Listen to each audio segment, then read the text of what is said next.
I oppose House Bill 4823. In 1978, Michigan Public Act 543 went into effect to set up and organize the court of record, most commonly known as the probate court system, MCL 600.801. The Michigan Compiled Law 600.803 to create by law this probate court was to provide 8 probate judges for Wayne County, 4 probate judges for Oakland County, and 2 probate judges each for Macomb, Genesee, Monroe, and Washtenaw counties. Today, with House Bill 4823, Douglas Wozniak, a Macomb County attorney and an elected public functionary, is sponsoring the request to increase the number of probate judges in Michigan by adding another probate judge to the people's roster to perform services in the probate court system.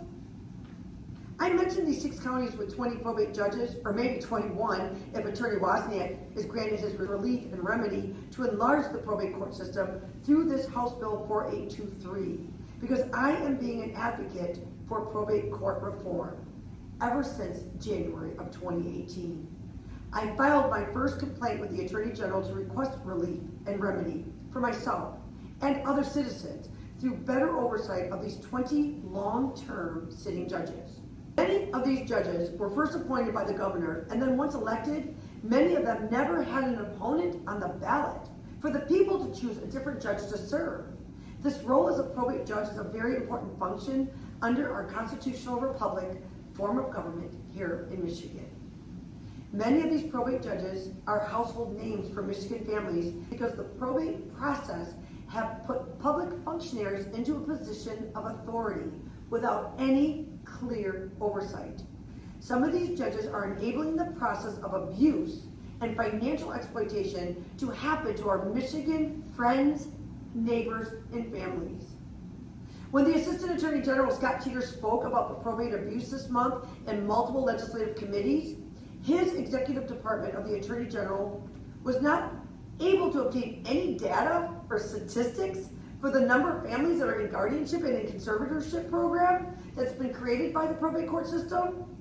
Yet when it came to needing a judge, the state court administration office was more than happy to run a workload assessment, not only in 2019, but again, another analysis in 2013 for Representative Wozniak.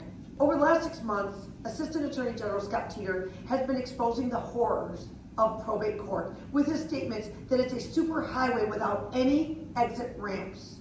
Yet Judge Sarah Smickey was able to speak up on September 6th in the House Judiciary Committee as she believes a probate judge is quote, "We all believe this bill is essential for the community and those we serve." Essential for the community and for the people we serve. Attorneys who specialize in probate, estate planning, special needs, and elder law are familiar with the abuse in probate court when the probate system becomes dysfunctional. Multiple families have had to spend hundreds of thousands of dollars in legal fees once they find themselves in this probate court superhighway. Court hearings are adjourned without reason, attorneys withdraw their services without accomplishing their legal remedy, court transcripts are expensive and they take weeks to acquire. Courtroom videos, they're actually an illegal administrative act so that the people cannot prove to anyone how some of these judges are treating the public. Many family members are verbally, financially, and even physically threatened when they demand their due process or they question the emergency ex parte hearings. Why are the probate judges not allowing access to the legal, medical, and financial records of their loved ones once they have lost their citizenship and became a ward of the state? All citizens must get engaged in the process of probate. I believe the probate abuse is not on accident. It is being done on purpose, and the VIPs, victims in probate, have been coming to legislators since 2018, requesting reform, oversight, and consequences for the misconduct by a probate judge who won't allow a jury trial when demanded, or worse, will keep the families separated and isolated from each other so that the adversarial attorneys can continue their billing process. It is a known fact that once an attorney becomes a probate judge, with a stroke of a pen, this public functionary can, will, and do kill our loved ones in a civil death It's called a procedure that is done with letters of authorities that are provided to their fellow bar members, so some of these attorneys, once given their court orders, are paid to divide families up, isolate their loved ones, and promote perjury so that they can get a financial windfall.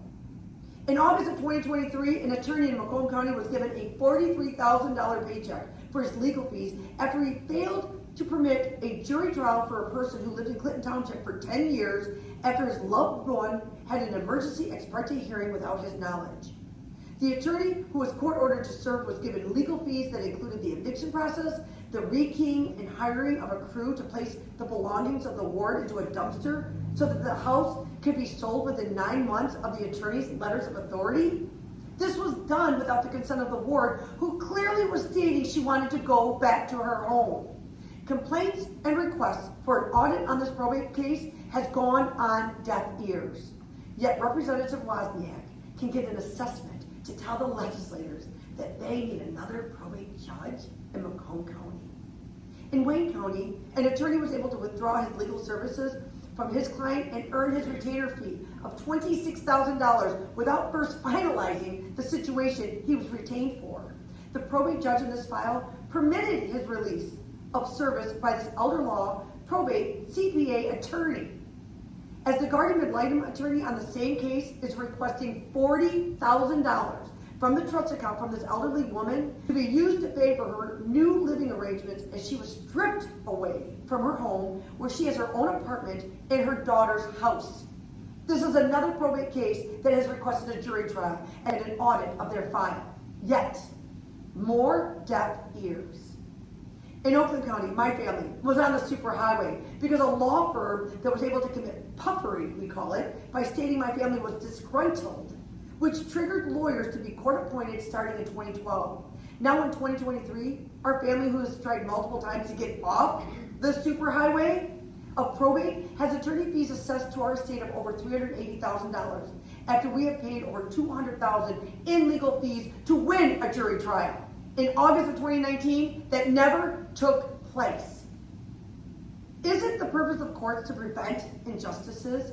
How has it become a superhighway for probate legal fees as demand for jury trials are being ignored and denied? These probate judges have been in business since 1978, and these attorneys who now want to be judges, they say, quote, helping families during desperate times, preparing for their inevitable passing, dealing with debilitating illness, and providing security to parents of disabled children who are terrified of what would happen to their child when they could no longer care for them. No, we do not need this type of court where attorneys and judges think that we need their nanny state services. The Macomb County Court judge, she spoke last month about the aging population. Probate judges, please be informed that the people are not turning to the probate court for relief and protection. We have evidence that there is a rise in probate files associated with the healthcare community, as they are using attorneys to help provide them with relief and protection by calling an APS agent who can request an emergency ex parte hearing that will help attorneys get them a new probate assignment. The probate court should not be a place for the attorneys to be fed clients. The probate court serves the most vulnerable people where their life savings and assets are at risk. Without oversight of these probate judges who work hand in hand with members of the Michigan State Bar that earn between $150 and $400 an hour, or require retainer fees of $10,000 to $25,000, the people are informing the legislators, we do not need another judge. The Macomb County judge stated that we average about 8 to 12 emergencies a day, which is a lot when you're also having a full docket. So people are turning to the Macomb County Probate Court for relief and protections in record numbers. Really? Legislators, please, before allowing another attorney to enter in the role of a probate judge, please investigate and review these petitions to ensure that they are in fact emergencies and they're not just another way to fund the legal professionals with their superhighway of clients. We have no exit ramps. In closing, the people are not an enemy to the state, and we pray that our state departments, like the Attorney General and the state police troopers, continue to expose the harm that is being done to our aging population. Today, the members of the Michigan State Bar are being granted favor as Representative Wozniak is sponsoring a bill to enlarge the probate court superhighway, as the people who attended the 2019 listening tour with the Supreme Court justices and Attorney General Dana Nessel are still waiting patiently for our thorough investigations regarding our claims of financial exploitation and elder abuse. We pray that Representative Wozniak will sponsor a bill for the VIPs, for the victims in probate, who have the mountains of evidence to prove we are being financially exploited and physically harmed by the bad actors in probate court. I say no new judges until the probate process is more transparent for the citizens of Michigan. Thank you. Thank you for having me. My name is Cynthia Mifsud. I'm the daughter of Betty Hayes. We do not need more probate judges. We need to hold judges accountable for ignoring current probate laws and forcing vulnerable individuals into guardianships that are more harmful than good. Lack of accountability leads to a corruption of values, and instead of following the law, judges sloppily attempt to back their equity-driven decisions.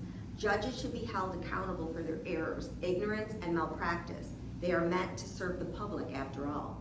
This is about a track record of poor decisions. If an elected official continues to make poor decisions, there's remedy. In probate court, there is not. The only recourse families have is to file an appeal. I have over $200,000 in legal fees for my mother. An appeal costs between $10,000 and $20,000. Judge Freddie Burton Jr. from Wayne County Probate Court ignored my mother's estate plan, appointing me to serve as durable power of attorney. And if I could not serve, my brother Randy Hayes was listed as second. My mother also had a trust, and I was appointed trustee with my brother Randy Hayes as second if I could not serve. After my mother was targeted for her $275,000 estate by her granddaughter Rachel Greenshield, who illegally removed her from my home, created a fraudulent revocation of my power of attorney, and not only notarized it herself, but had my mother sign this document after being diagnosed with primary degenerative dementia of the Alzheimer's type, senile onset, 5 years prior. Rachel Greenshields took my mother to her bank and presented the fraudulent document, along with a new power of attorney she also drafted and attempted to access my mother's trust. Rachel Greenshields also contacted Social Security, changed my mother's address, and cashed her Social Security check without fiduciary power to do so. Instead of Judge Freddie Burton Jr. holding Rachel Greenshields accountable and upholding my mother's 2013 estate plan, he made my precious mother a ward of the state. I have been terrorized in Judge Freddie Burton Jr.'s courtroom, threatened with arrest, sanctions, and fines. I was forced to give an accounting of my mother's estate, and after 2 years of unnecessary court hearings, Judge Freddie Burton Jr. ignored all my evidence and ordered me to pay my mother's trust $235,000. $146,908.25 of that money was for my parents' home I sold in 2020. I deposited the title check into my mother's trust. I presented evidence. I presented the title check, the deposit slip, the canceled check, and the bank statements as proof, and Judge Freddie Burton Jr. said it was not sufficient proof. He also ordered me to pay back the trust for caregivers I used for both of my parents, that I took the money from the trust to pay them, and he states that signed affidavits from these caregivers, Venmo receipts, and written hours submitted weekly were not sufficient evidence. My attorney at the time, Greg Roll, failed to tell me I had only 21 days to file an appeal of Judge Freddie Burton's decision. So now I have to file an appeal by leave, again costing $10,000 to $20,000.